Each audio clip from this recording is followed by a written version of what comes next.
Yves Saint Laurent Beauté présente Désir, un podcast qui fait résonner les voix des femmes qui expriment leur audace, transgressent les codes et assouvissent leurs désirs. Des femmes qui revendiquent une vision assumée de leur féminité. Parce que la beauté Yves Saint Laurent est une déclaration d'indépendance radicale, sans compromis. Écoutez leur voix. Le plaisir. Beaucoup de chaleur, beaucoup de... Justin Timberlake. Hyper excitée, j'adore les premiers rendez-vous. Je ne suis pas que ton objet de désir. Dans la nature, à la mer, en ville. Pas à pleine lumière et pas non plus dans le noir total. Tamisé, c'est bien. Le matin, en été, je trouve que c'est le top. Et ma sexualité, je la préfère aujourd'hui parce elle m'appartient plus. Je l'ai mûrie et je l'ai pensée et surtout je l'ai testée. Jouir de la vie, ce rêve, vous, moi, on le caresse tous. C'est même le désir le plus partagé aujourd'hui. Et pourtant, dans notre routine quotidienne, la réalité est là. Nous manquons d'espace, de temps, d'attention pour apprécier ces petites choses minuscules et sublimes que l'anthropologue Françoise Héritier appelait le sel de la vie. Dans notre société qui parfois nous épuise, où dès l'âge de 25 ans, de plus en plus de jeunes sont en burn-out, nous courons le risque de passer à côté de notre vie. Pourquoi a-t-on l'impression que trop souvent la jouissance nous échappe ? Comment réussir à capter ces instants de grâce, à leur donner du sens, à les savourer, un peu comme une contre-hygiène du plaisir ? Jouir de la vie, est-ce que c'est devenu un acte de liberté, en particulier pour nous les femmes, dont nos vies sont de plus en plus contraintes ? Jouir, est-ce résister ? Je suis Dalila Kershouch, grand reporter à Madame Figaro, et vous écoutez un podcast nommé Désir. Dans chaque épisode, je vous invite à rencontrer des femmes engagées qui ont mis leur corps au cœur de leur émancipation. Aujourd'hui, j'accueille une grande voix de la radio, Adèle Van Rett. Adèle, tu es l'une des rares philosophes contemporaines à penser le corps et le plaisir. Bonjour Adèle. Bonjour Dalila. Adèle, tu as 35 ans et tu es normalienne. Tu produis et animes les chemins de la philosophie du lundi au vendredi à 10h sur France Culture. Et tu cartonnes aussi bien en direct qu'en podcast, avec plus de 3 millions d'auditeurs chaque mois. Tu pilotes aussi l'émission Livrez-vous sur Public Sénat et cette rentrée, tu as pris les rênes du magazine Dardar sur France 2. Enfin, tu diriges une collection chez Plomb, dans laquelle tu as écrit un livre précieux et audacieux sur la jouissance, avec le philosophe Jean-Luc Nancy. Avec toi, nous allons explorer la jouissance dans tous ses états. Adèle, dis-moi, quand tu étais petite fille, quelle place avait la quête du plaisir dans ton enfance ? Qu'est-ce qui exaltait la petite fille que tu étais ? Petite, le rapport que j'avais au plaisir était complètement lié au quotidien. Comme sans doute beaucoup d'enfants et beaucoup de petites filles et de petits garçons, ce qui me réjouissait, la jouissance donne lieu à la réjouissance, même si on peut les distinguer, était la promesse de choses à venir qui sortaient légèrement du quotidien. Il y avait le rythme des repas, le rythme de l'école, le rythme des activités avec mes parents, avec mes frères, ou moi-même les activités sportives ou musicales. Et la réjouissance était à propos de quelque chose qui allait être légèrement décalé par rapport à ce qui est prévu, par rapport au rythme quotidien. Ça pouvait être une activité le week-end, ça pouvait être d'aller marcher en forêt avec ma famille, d'aller dormir chez une copine, de faire un match de basket. Je faisais du basket quand j'étais petite et je me réjouissais. J'attendais avec beaucoup d'impatience les matchs de basket du samedi. Ça avait lieu le samedi après-midi à ce moment-là. Retrouver mes copains... Et j'y pense, puisque vous me posez la question, une source vraiment de grande joie que j'avais quand j'étais petite, c'était de recevoir les magazines auxquels j'étais abonnée. J'étais abonnée à Astrapi, qui arrivait 2 fois par mois, et l'arrivée d'Astrapi dans la boîte aux lettres provoquait chez moi des cris de joie, au dire de mes parents. Moi, j'ai oublié, je peux être un peu dans le déni. Mais en revanche, je me souviens de ce plaisir-là de recevoir ce magazine, ainsi que du plaisir, et je l'invente pas, c'est pas une manière de fabriquer ma vie, d'écouter la radio. J'ai découvert petite la radio, et je me souviens de ma joie lorsque mes parents m'ont offert un poste de radio multicolore. C'était pour mes 6 ans, je crois. Et je m'en suis plus séparée ensuite. J'ai découvert des chaînes de radio, une chaîne de radio pour les enfants, justement, que j'écoutais dans ma chambre, en rangeant ma chambre. Et ça, c'était vraiment une grande joie. Tu as grandi avec 3 frères. Oui. Quel rapport féminin-masculin tu as pu construire quand tu étais enfant avec tes frères ? J'ai été éduquée exactement comme mes frères. À aucun moment dans mon éducation, le fait que je sois une fille, puis une femme, n'est entré en ligne de compte. Donc, je n'avais aucune conscience de la différence, hormis la différence anatomique, bien évidente. Quand on grandit avec des garçons, c'est la première chose qu'on constate. Mais je n'avais aucune conscience de ce que pouvait signifier être une fille ou être une femme, à l'inverse d'être un garçon ou être un homme. Et je l'ai réalisé beaucoup plus tard. Et quel rapport au désir ta mère t'a-t-elle transmis ? Est-ce qu'elle t'a appris à t'écouter ? Ma mère est fille de militaire. Elle nous a transmis une éducation basée sur une forme de discipline, pas du tout au sens strict et mortifère du terme, au contraire.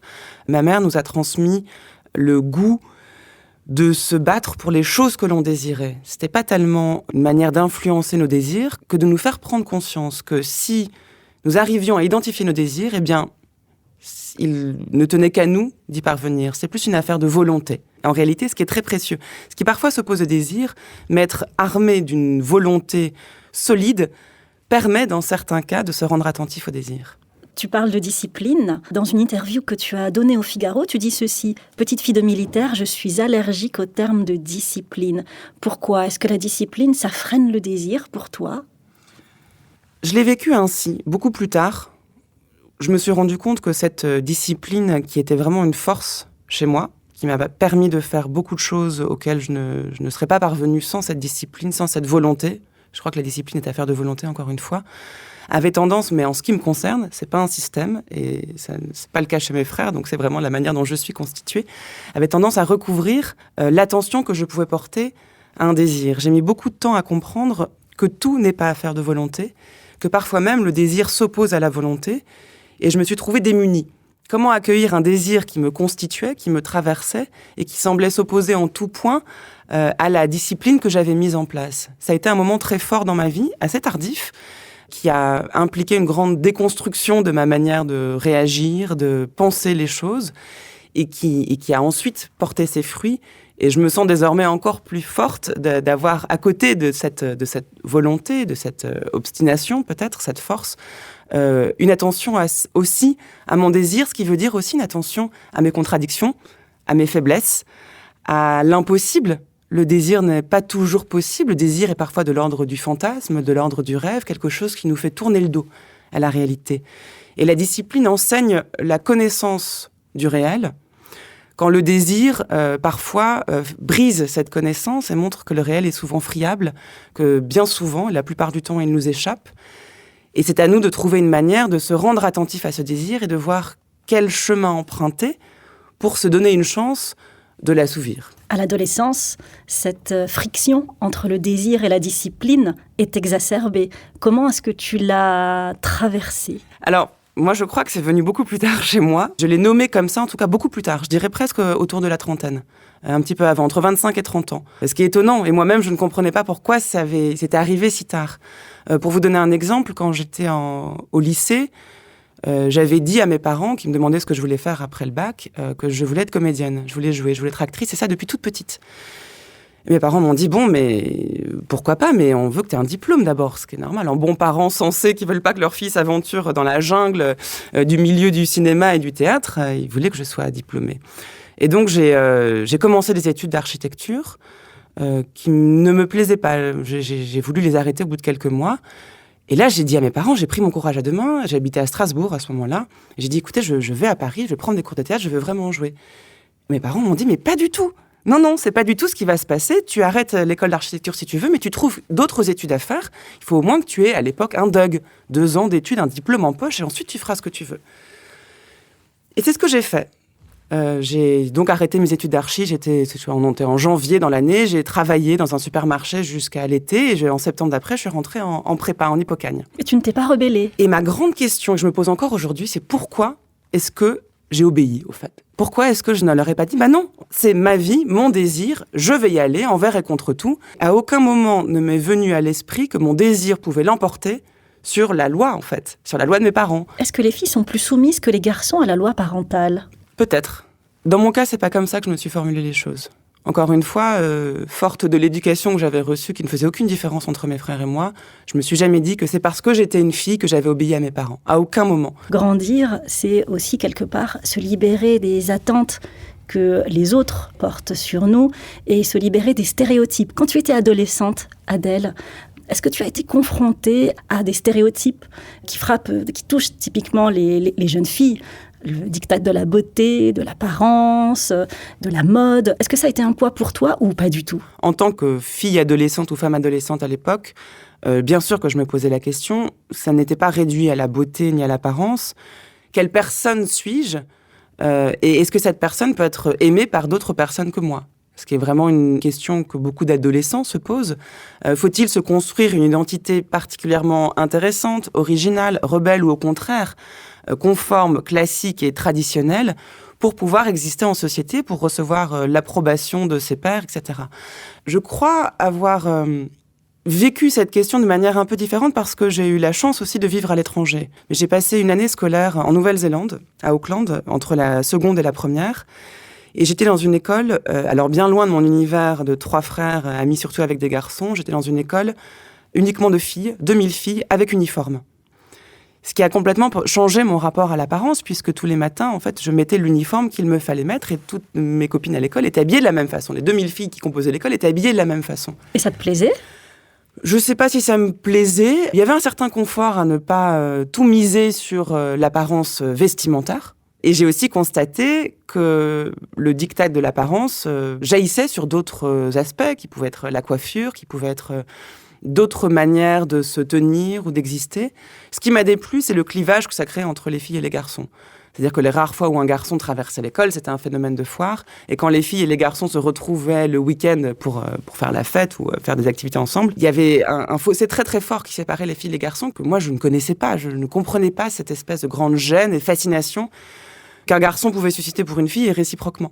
Et quel rapport tu avais avec les garçons en termes de séduction, de relations amoureuses ? Comment ça se passait ? Du fait d'avoir grandi avec 3 frères, je pense, et c'est pas juste 3 frères, c'est que mon père n'a que des frères, ma mère n'a que des frères.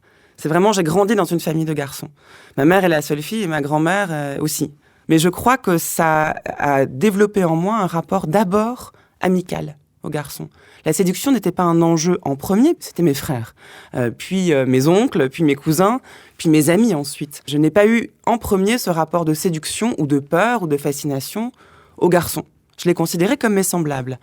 Ce qui n'a pas empêché très tôt de ressentir des choses différentes pour un garçon, pour un certain garçon. Les premiers émois. Les premiers émois qui sont arrivés très vite et je voyais vraiment la différence entre les garçons que je considérais comme mes amis ou mes frères et un garçon qui retenait beaucoup plus mon attention et qui me faisait mal au ventre quand je le regardais et tremblait quand je lui parlais. Et là, le corps nous trahit. On a l'impression que... Voilà, et là, on découvre la timidité, on découvre que la parole, qui jusque-là, pour moi, était tout à fait libérée avec les garçons comme avec les filles, avec les adultes comme avec les enfants, pouvait piétiner, ne pas trouver ses mots et c'était un nouveau type de relation avec les garçons. Et comment tu as traversé justement ces premiers émois où le corps réagit de manière nouvelle ? C'était pas d'abord le corps d'ailleurs, c'était plus le cœur, je dirais. J'avais un sentiment bizarre où j'arrivais pas à arrêter de regarder ce garçon. Là, à 6 ans, je me souviens du premier garçon, je me suis dit, mais ça faisait quelque chose. Et il s'appelait comment ? Il s'appelait Olivier. Mon regard se portait vers lui et il se distinguait des autres. Et il n'en a jamais rien su, et je pense que je ne l'ai jamais formulé comme tel. C'était même pas l'enjeu, je ne savais même pas ce qui se passait. Je dirais pas que j'avais même envie de l'embrasser. C'était pas un désir physique, c'était un émoi. C'était un sentiment qui naissait et qui faisait que je pensais beaucoup à lui, j'aimais bien le regarder, mais peut-être parce que j'étais terrorisée ou parce que, à 6 ans quand même, enfin en tout cas moi, j'avais pas vraiment conscience de ce que le corps pouvait permettre avec quelqu'un d'autre. Et du coup, la question se posait pas. Donc c'était plus un sentiment. Ce premier émoi, ça a été un élément constitutif dans ton rapport à ton corps ? Non, je pense que c'est venu beaucoup plus tard. Après, il y a eu beaucoup d'autres garçons que je disais aimer sans que ça passe par un désir corporel. Le désir du corps, il est venu plus tard. Il est arrivé au collège, il est arrivé quand moi-même, mon corps a commencé à se transformer, et avec toute la gêne que ça implique au début, quand la poitrine commence à pousser, quand les poils commencent à pousser, quand les règles apparaissent, et on découvre son corps comme un ovni, comme une espèce de véhicule poids lourd dans lequel on se sent toute petite, on ne sait pas du tout quoi en faire, et c'est vraiment une gêne. Les apparitions physiques du désir sont arrivées tardivement. L'envie d'embrasser un garçon, je me souviens qu'elle est arrivée, mais je me souviens que j'étais terrorisée. Et je me souviens c'est mignon, à l'époque, on se demandait « Est-ce que tu veux sortir avec moi ?» Et je me souviens qu'il m'a demandé « Mais est-ce que tu veux sortir avec moi ?»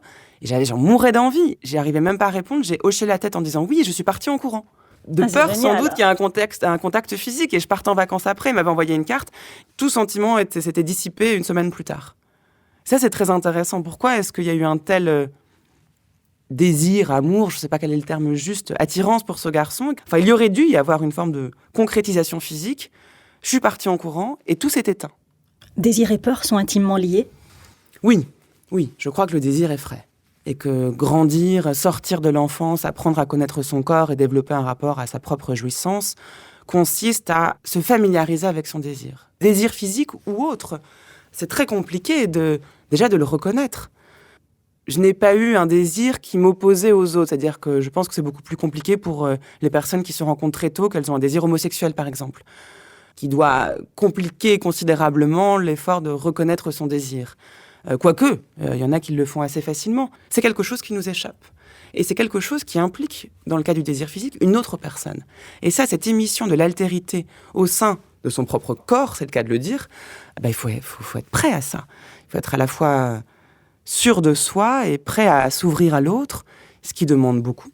Et ce qui s'apprend aussi au gré des rencontres et au fur et à mesure qu'un certain rapport de familiarité, de connaissance de son propre corps se développe. Tu as 28 ans, Adèle. Tu es alors inconnue des auditeurs de France Culture et tu prends la relève de Raphaël Enthoven à la tête des Nouveaux Chemins de la Connaissance, une émission qui cartonne. Comment as-tu vécu cette prise de risque ? Est-ce que tu as eu peur ? Oui, j'étais terrorisée. J'étais terrorisée jusqu'au dernier moment, pendant, après. Je n'ai pas trop réfléchi. C'était une manière de me jeter à l'eau, de sauter dans le vide, en sachant que j'allais y prendre beaucoup de plaisir et que je renonçais sans doute quasiment définitivement à toute forme de quiétude intérieure, de sérénité du quotidien et de repos véritablement réparateur, puisque animer une émission quotidienne est quelque chose de très harassant. J'animais depuis 2 ans une chronique, déjà à la fin de l'émission, donc je connaissais le rythme quotidien, j'étais un peu habituée au micro, mais pas du tout à l'exercice d'1 heure quotidienne avec un invité pendant 50 minutes et une discussion à bâton rompu. J'ai eu très peur et je l'ai fait quand même, et j'étais d'autant plus terrorisée que la voix trahit tout, et que je savais que ma peur s'entendait à l'antenne. J'ai appris à découvrir ma voix dans le casque, j'ai appris à m'écouter, ce qui est absolument insupportable quand on n'est pas du tout habitué. Après, ça va un peu mieux, mais c'est jamais une partie de plaisir. Enfin, en ce qui me concerne, j'aime pas beaucoup m'écouter après. Mais j'ai développé un plaisir dans cette peur. En tout cas, je continue le même métier et avec énormément de plaisir. C'est donc qu'il y avait bien quelque chose qui se jouait là. Ce succès que tu rencontres aujourd'hui avec ton émission, est-ce que tu en jouis ? Alors, je me dis pas que j'en jouis. J'en suis heureuse. J'en suis fière, même si je mets pas trop ce terme dessus, mais c'est gratifiant de voir que l'investissement que j'ai mis dans cette émission depuis 10 ans maintenant porte ses fruits. Mais j'ai aussi tellement conscience qu'en fait, je pourrais travailler autant et avoir beaucoup moins d'auditeurs. Et c'est toujours une telle surprise pour moi de voir qu'il y a autant de téléchargements. Je fais des semaines sur la critique de la raison pure avec des philosophes qui parlent de la dialectique transcendantale et d'expériences qui sont détachées de l'a priori. Si j'avais 500 auditeurs dans le monde entier, je ne serais pas surprise. Non, je jouis pas, pour vous répondre, je jouis pas du succès, je jouis de faire l'émission, j'adore ça. J'adore le direct, j'adore discuter avec quelqu'un derrière un micro, j'adore essayer de conduire quelqu'un vers ce qu'il voudrait dire, en l'aidant, j'adore l'idée de transmettre des choses exigeantes le plus simplement possible, au plus de monde possible, ça vraiment, ça me passionne et ça c'est une source de jouissance quotidienne.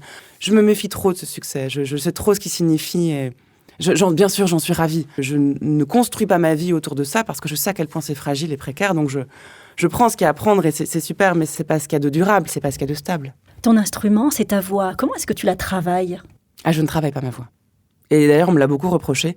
C'est ce que je disais par rapport à mes premières prises d'antenne. On me dit, mais il faut que tu t'écoutes plus, il faut que tu apprennes à poser ta voix. J'ai jamais travaillé ma voix. Ma voix a changé parce que je me suis calmée, parce que je suis moins stressée derrière le micro qu'avant, beaucoup moins. En tout cas, pendant mon émission. Parce que je me sens à l'aise, parce que je me sens chez moi. Quand le rouge s'allume du micro à 10h le matin, quels que soient les soucis que je traverse, quel que soit l'état dans lequel je suis, tout se dissipe. Le micro s'allume et je sais que pendant 1 heure, je serai chez moi, je serai dans un espace de liberté, de suspension, de bonheur, de dialogue et de découverte. Et je me sens bien, donc je crois que ma voix, de ce fait, transmet le fait que je me sens bien. En fait, je refuse de développer un un rapport réflexif à ça. Je m'adresse à des gens quand je parle à la radio et je m'adresse vraiment à eux. Je suis pas là pour m'écouter, je suis pas là pour travailler ma voix et faire des effets de style. Je suis là pour leur parler. Et j'ai envie qu'ils m'écoutent. Et j'ai envie surtout qu'ils écoutent l'invité à qui j'ai proposé de participer à l'émission et qu'on entende ce qu'on dise parce qu'on essaie de construire ensemble de manière spontanée, non construite, quelque chose qui est très difficile à nommer et qu'on va essayer de nommer pendant 50 minutes. C'est beaucoup plus important que de me dire, tiens, là, j'ai bien réussi ma fin d'émission, tiens, là, j'ai vraiment fait une belle prise de micro. C'est vraiment des questions que je me pose jamais. Oui, je suis un transmetteur, en fait, sans mauvais jeu de mots, dans tous les sens du terme. Une transmetteuse, si vous voulez. mais c'est pas moi. Moi, ce que je pense, que je suis, ma voix, peu importe, c'est ce qui se passe. Ce qui m'intéresse, c'est ce qui se passe. C'est ça qui est jouissif. Pour y parvenir, il faut quand même une certaine sérénité. Est-ce que devant ton micro, tu te sens parfaitement ancré dans ton corps ? Absolument. Je me sens bien. Devant le micro, je me sens bien, je me sens chez moi, je me sens sur terre. Je fais plus de différence entre mon corps, mon esprit, ce que je sais, mes hésitations, ma voix. Il y a une forme d'unité et d'harmonie que je cherche à créer. C'est aussi une chose que j'essaye de faire dans l'émission, qui est une harmonie parfois, qui implique la provocation, la transgression, ce qui rappe. C'est peut-être le moment d'ailleurs de ma vie, avec les moments que je passe avec mon fils, où la tranquillité est d'un naturel absolu. Où je me pose même plus de questions, il n'y a plus de peur, il n'y a plus d'inquiétude, il n'y a plus d'intranquillité, il n'y a plus de stress, il n'y a plus de quand dira-t-on. Ce qui est une grande victoire, parce que quand j'ai repris l'émission en 2011, évidemment, j'étais terrorisée par ce que les gens allaient dire.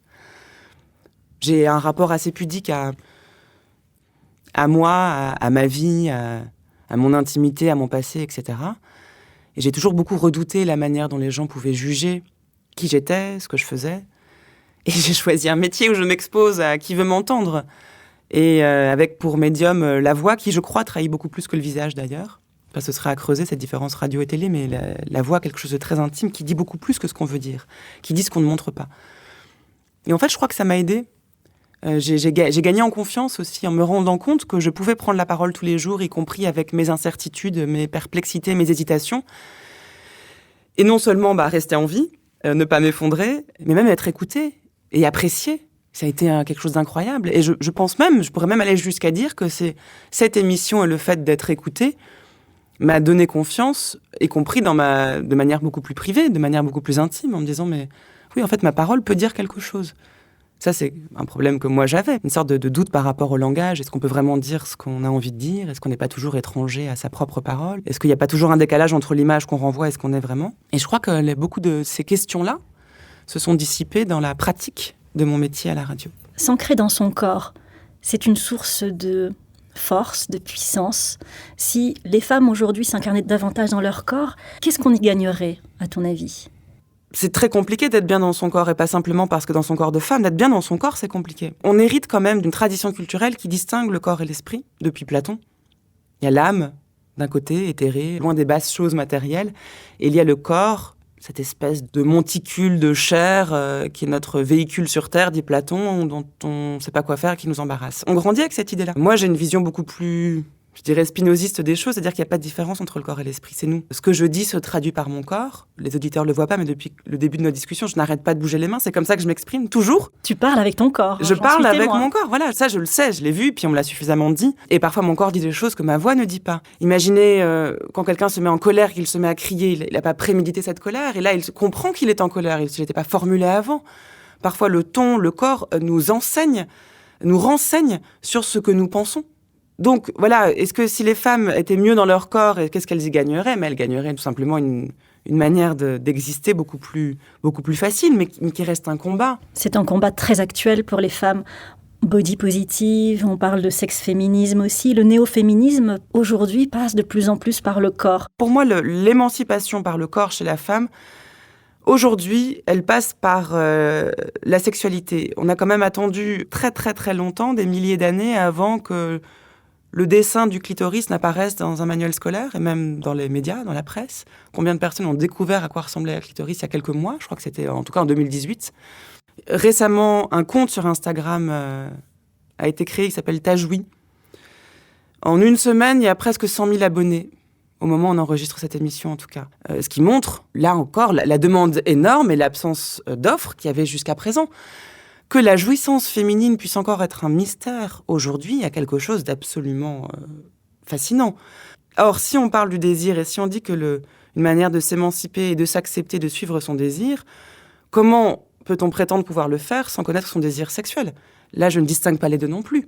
Savoir jouir, avoir un rapport de familiarité à sa propre jouissance est la condition première de toute forme d'émancipation et de bien-être avec son propre corps. Dépendre d'un autre pour jouir, c'est une manière de dépendre de tout, en réalité. Il y a une forme d'indépendance qu'on acquiert par la jouissance, qui implique aussi du courage, qui implique dans une relation sexuelle de savoir dire à l'autre ce que nous désirons, sans avoir peur de ne pas se conformer aux normes, d'avoir des désirs qui paraissent absolument aberrants. La sexualité est cet univers où tous les rôles s'annulent. Des femmes très féministes et très revendicatives qui, dans la sexualité, elles-mêmes ont envie, au contraire, d'être soumises. Donc, la reconnaissance de son désir et l'aptitude à jouir, y compris à se faire jouir, est le premier pas vers une forme d'émancipation féminine aujourd'hui. Même si c'est pas toujours plus simple du côté des hommes. Hein. Quand on parle de sexualité, rien n'est simple, rien n'est acquis, et la jouissance n'est jamais ce qu'elle semble. Hein. Faut pas se fier à l'apparence en termes de jouissance. On peut parler de combat à mener, mais un combat libérateur, pas un combat hargneux, pas un combat castrateur, pas un combat qui va opposer les gens. Un combat, si c'est le combat de la jouissance, ça doit être un combat magnifique, un combat solidaire. Joyeux. Joyeux, oui, et jouissif même, pourquoi pas. C'est jouissif de se battre pour sa jouissance, enfin de se battre. Le vocabulaire du combat, de la lutte, je ne sais pas si c'est forcément le plus approprié, même si ça implique une forme de lutte avec soi, mais il y a aussi j'employais le terme d'indulgence tout à l'heure. Ça me semble plus approprié pour accueillir le désir et même avoir le courage de le dire à l'autre, dans le cadre d'une activité sexuelle avec une autre personne. Il faut aussi baisser les gardes, mais d'un côté comme de l'autre. Oser s'abandonner. Mais oser dire aussi, ce qui n'est pas pareil. Parce que parfois, c'est pas du tout l'abandon qui fait jouir. Parfois, c'est pas du tout l'abandon qu'on recherche. Là, rien n'est moins normatif que la sexualité. Il n'y a pas de normes, il n'y a pas de recettes.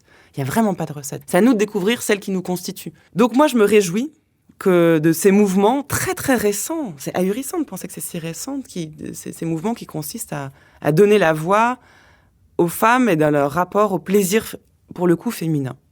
Quelle est l'étymologie de la jouissance ? Le sens de jouir au Moyen-Âge, c'est un sens juridique. Celui qui jouit de quelque chose, c'est le propriétaire qui possède un domaine et qui peut jouir de son domaine. Ça veut dire en user comme bon lui semble. Il a un pouvoir absolu sur le champ dont il est propriétaire. Il peut décider à qui il le loue, ce qu'il va cultiver, etc. Et ça n'est que progressivement que ce terme de jouissance a été affublé d'un sens sexuel. Et aujourd'hui, la jouissance a quelque chose de beaucoup plus économique même. C'est le jouir à tout prix, le jouir de tout. Il y a eu la revendication de mai 68 et du jouir sans entrave, qui à la fois était très libérateur et en même temps semblait réduire la jouissance à un slogan. Or, la jouissance, c'est l'inverse du slogan, c'est jamais une injonction, c'est jamais collectif, à mon sens. Mais ce slogan a eu la vertu de montrer une voie à suivre. Et à mesure que l'histoire sociale et l'histoire de la pensée avancent, le sens même de jouissance s'affine. Et ça, c'est intéressant de voir la polysémie que contient ce terme. On assiste à une révolution du désir, d'après toi ? Révolution, je ne sais pas. Je sens très concrètement que quelque chose change. Depuis 1 an, la place des hommes et des femmes dans la société a changé. La place de la sexualité féminine a changé. Les relations hommes-femmes ont changé. Quelque chose change. Ça va assez vite, en fait. Ça va lentement par rapport aux millénaires de retard que nous avons en termes d'égalité homme-femme, pour le dire dans un vocabulaire plus politique, mais même juste d'existence de la femme. Il y a beaucoup de retard, mais là, on en parle justement. Le déclencheur, ça a été l'affaire Weinstein et le mouvement MeToo. Ça a vraiment créé quelque chose, ça c'est sûr. Avec tout ce que ça a pu impliquer aussi d'outrance et de mesquinerie de part et d'autre. Ça a été un événement. Il y a clairement un avant et un après, ça c'est sûr. Qu'allons-nous faire de cet après ? C'est la question, et c'est à nous d'y œuvrer quotidiennement. Et pas que de manière militante. C'est pas qu'un geste politique, ça l'est aussi. C'est très important de reconnaître ce combat politique. Moi, c'est pas à mon échelle que je peux le faire. Moi, je le fais à une échelle beaucoup plus personnelle, inter-individuelle. Et puis même à partir de moi-même. C'est un travail qu'on fait soi-même, en réalité. Éveiller chez chacune le désir de ce travail-là, c'est déjà énorme. Dire « je veux » ou « je ne veux pas », quand on est capable de le faire au lit, est-ce que ça nous rend capable aussi de le faire dans la société ? Ça donne confiance en soi. Ça permet de s'accepter tel qu'on est. Et cette confiance rejaillit forcément, sans mauvais jeu de mots, sur notre existence sociale. Il reste que c'est pas la même chose. Arriver à à parvenir à une vie sexuelle épanouie avec son partenaire, où chacun connaît les désirs et le type de jouissance de l'autre, n'implique pas ensuite une grande facilité à demander à son chef une augmentation ou bien parler aux stagiaires d'à côté si c'est ça le problème. Vous voyez, en fait, c'est... Parce que ça demande aussi d'être capable de dépasser sa peur de oser demander. Alors, la vraie question, c'est est-ce que la jouissance est emblématique de notre rapport au monde et aux autres ? Alors, autant je suis toujours partante pour inviter les gens à considérer la jouissance et l'importance qu'elle joue dans notre vie, autant mon discours ne consiste pas du tout à dire jouissez le plus possible, autant que vous pouvez, et tout est affaire de jouissance. C'est pas vrai, et heureusement, ce serait fatigant, et plus personne ne jouirait d'ailleurs. Jouir tout le temps, c'est ne plus jouir. Ça deviendrait une injonction. Ça deviendrait une injonction, on s'en lasserait. Le propre de la jouissance, c'est qu'elle s'arrête et qu'elle peut revenir ensuite, mais qu'il y a un certain rythme. Et rien n'est plus fatigant et sans doute inutile que d'essayer de jouir à tout prix tout le temps.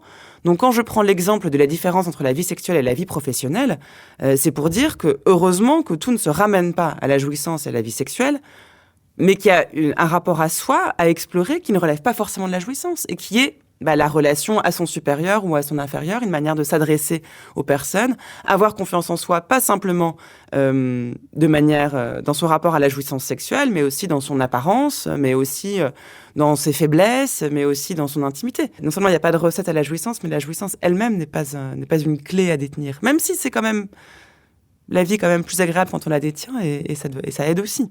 Tu dis que c'est aussi un outil de liberté individuelle, la jouissance. Ah, ça n'est que ça. La jouissance n'a d'intérêt qu'à l'échelle individuelle. Ce n'est que ça, et c'est déjà énorme. C'est énorme, mais c'est un contresens de parler de jouissance universelle ou de dire qu'est-ce qui fait jouir tout le monde, Là, on arrive dans le marketing. Oui, ou dans les stéréotypes et dans la norme. Voilà, c'est ça. C'est tiens, ce qui plaît en ce moment, c'est tel type d'emballage sur tel produit, donc c'est ce qu'on va faire. Non, voilà, là, on est à l'inverse de la jouissance. La jouissance est toujours personnelle, toujours intime, toujours une quête, toujours en partie insondable, mais il ne faut pas non plus mystifier la jouissance. S'il y a un mystère à la jouissance, déjà, il est aussi bien partagé par l'homme que par la femme. Il appartient à chaque individu. C'est que une personne peut jouir de telle façon, une autre de telle autre, et la manière qu'a l'autre personne de jouir est absolument mystérieuse pour moi, mais ça n'est que pour moi. On peut mettre des mots dessus, on peut se familiariser avec, si tant est qu'on se donne le temps de le faire. On peut jouir de la vie, il y a la jouissance sexuelle, mais aussi esthétique, gastronomique. La jouissance est multiple. Disons qu'il y a différents types de jouissance, oui. Et y a-t-il un point commun entre ces différents types de jouissance ? Le point commun entre jouir d'un verre de vin, jouir d'un bon livre, jouir d'un moment de repos et un orgasme, c'est pas simplement le plaisir, c'est le plaisir d'avoir du plaisir. Je parlerai de jouissance à partir du moment où on a un rapport réflexif au plaisir. C'est pas juste avoir du plaisir à. Le plaisir est quelque chose qui, bien heureusement, est partagé de manière universelle, je crois. Savoir en jouir, c'est s'y rendre attentif et avoir bien conscience que c'est du plaisir, que c'est quelque chose qui nous plaît. On peut ne pas aimer le plaisir, hein. Les jansénistes se sont passés avant nous, et là aussi 2000 ans de catholicisme. Mais on vit quand même là aussi dans une société où le plaisir n'a pas toujours eu bonne presse. Où le plaisir nous renvoie au corps, et ce corps nous renvoie à quelque chose de mortel, à des péchés, à quelque chose de vil, et donc toujours cette culpabilité par rapport au plaisir. À l'inverse, depuis un demi-siècle, le plaisir est brandi comme but suprême. Le plaisir est devenu ce que nous promet une certaine économie de marché, ce qui peut nous être accessible, ce que l'on nous vend. Dans nos vies de femmes aujourd'hui, très contraintes, où les femmes réalisent beaucoup des doubles journées, le fait de jouir de la vie, de voler quasiment des instants de plaisir, de bonheur, et de les savourer en conscience, est-ce que c'est pas aussi une forme de résistance ? Ne partons pas trop vite du principe que le travail n'est pas source de jouissance. Bien sûr, une grande majorité des femmes, sans doute, font un travail harassant, contraignant, qui n'est en aucun cas source de jouissance.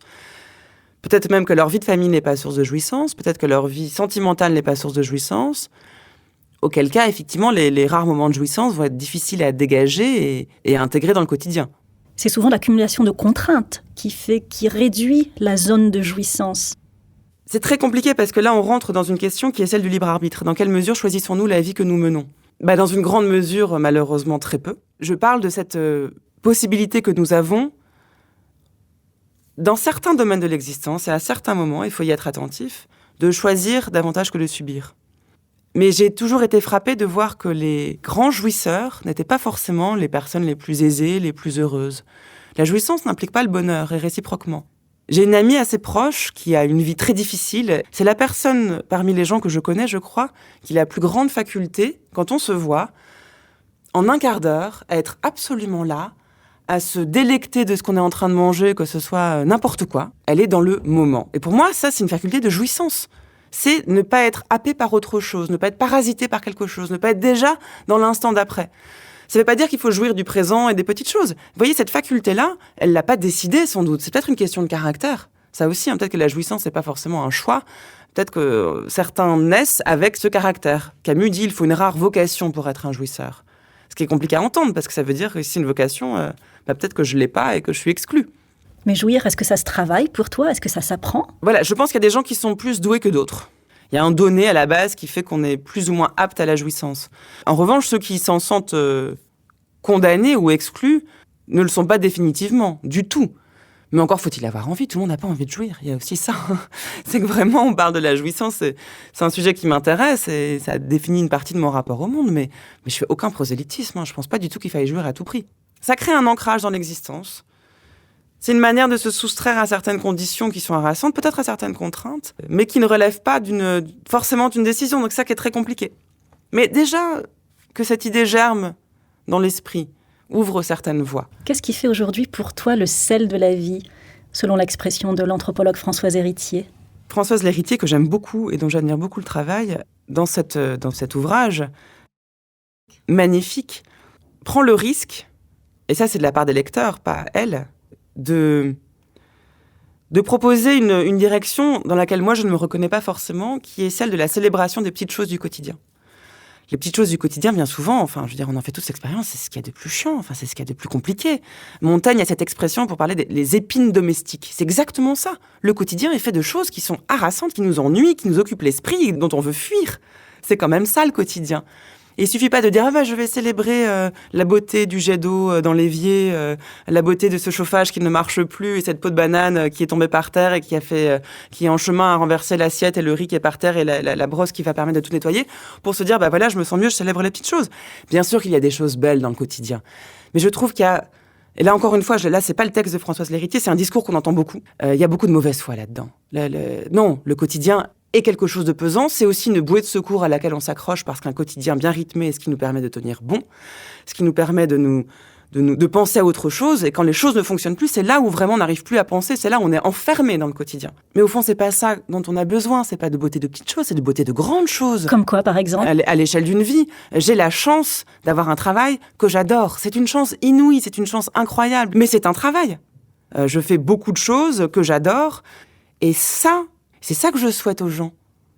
C'est pas de la beauté des petites choses, c'est de pouvoir regarder leur vie et se dire, il y a des moments vraiment compliqués, il y a des choses qui me font souffrir, il y a des choses dont je ne me débarrasserai jamais, il y a beaucoup de combats à mener, mais la vie que je vis là, autant que je pouvais, je l'ai choisie. Et ça, c'est plus intéressant même que la jouissance, quelle qu'elle soit. Ou alors c'est la jouissance suprême, quoi. Adèle, quel est ton dernier éblouissement ? Le rire de mon fils.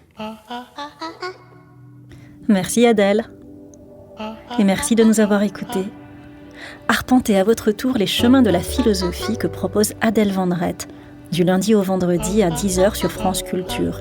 Retrouvez-la aussi sur Public Sénat, tous les vendredis à 22h dans Livrez-vous, et sur France 2, tous les dimanches à 20h50 avec Dardar. Je suis Dalila Kershouch et vous venez d'écouter Désir by Madame Figaro. Suivez-nous et abonnez-vous à l'émission sur le site et sur toutes les applications de podcast, iTunes, Deezer, SoundCloud, YouTube et Google Podcast. Vous pouvez aussi suivre Madame Figaro sur Facebook, Twitter, @Madame Figaro et sur Instagram, @MadameFigaroFR. Ce podcast Madame Figaro est réalisé avec Louis Média. À bientôt pour un nouvel épisode. Et surtout d'ici là, n'oubliez pas, écoutez vos désirs. Ce podcast nommé Désir vous a été présenté par Yves Saint-Laurent Beauté, qui parle aux femmes. Ces femmes qui revendiquent tous leurs désirs. Celui d'être belle, celui d'être forte, d'être différente, extrême, subversive.